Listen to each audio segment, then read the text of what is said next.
এ যেন এক প্রাসাদবন্দী রাষ্ট্রপতির রোমহর্ষক গল্প।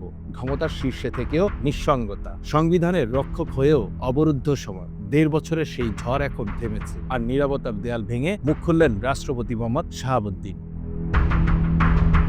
সম্প্রতি কালের কণ্ঠে দেয়া এক সাক্ষাৎকারে মন খুলে অনেক কথাই বলেছেন রাষ্ট্রপতি। রাষ্ট্রপতির ভাষায়, ১.৫ বছর আমি কোনো আলোচনায় নেই, অথচ আমাকে নিয়ে নানা চক্রান্ত চলেছে। একজন উপদেষ্টা করেছেন অপমান অপদস্থ, আর আরেকজন উপদেষ্টা তাকে অসাংবিধানিকভাবে অপসারণের চেষ্টা করেছিলেন বারবার। তবে কারা সেই উপদেষ্টা?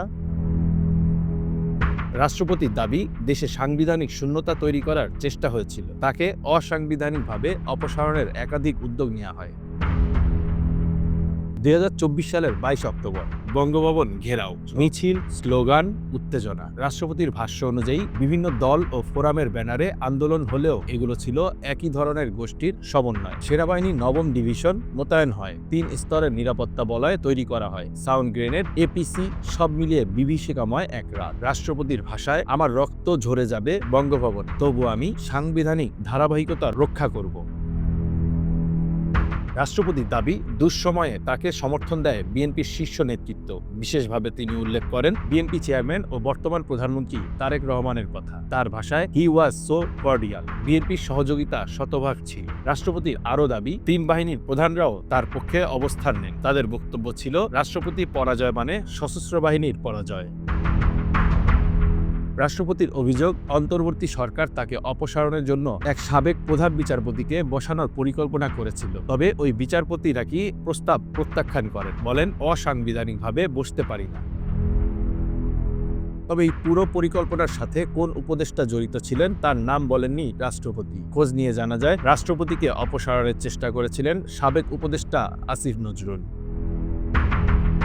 রাষ্ট্রপতির বক্তব্য অনুযায়ী, অন্তর্বর্তী সরকারের প্রধান উপদেষ্টা মোহাম্মদ ইউনূস তার সঙ্গে নিয়মিত সমন্বয় করেন। তিনি দাবি করেন, বিদেশ সফরের পর সাংবিধানিকভাবে রাষ্ট্রপতিকে অবহিত করার বাধ্যবাধকতা থাকলেও তা মানা হয়নি। এমনকি কসোভো ও কাতারের আমিরের আমন্ত্রণেও তাকে যেতে দেওয়া হয়নি।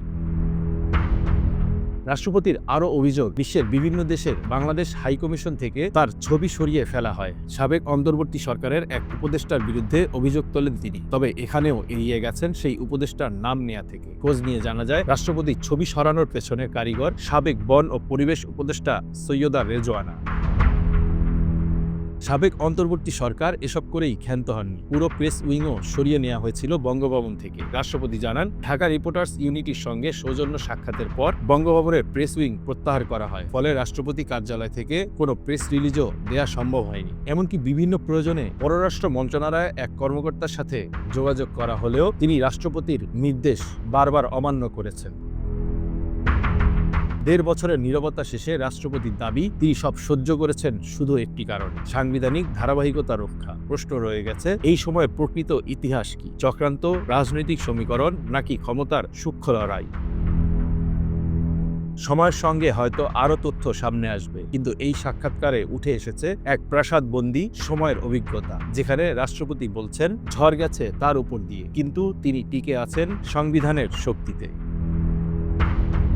Bangla affairs, news desk.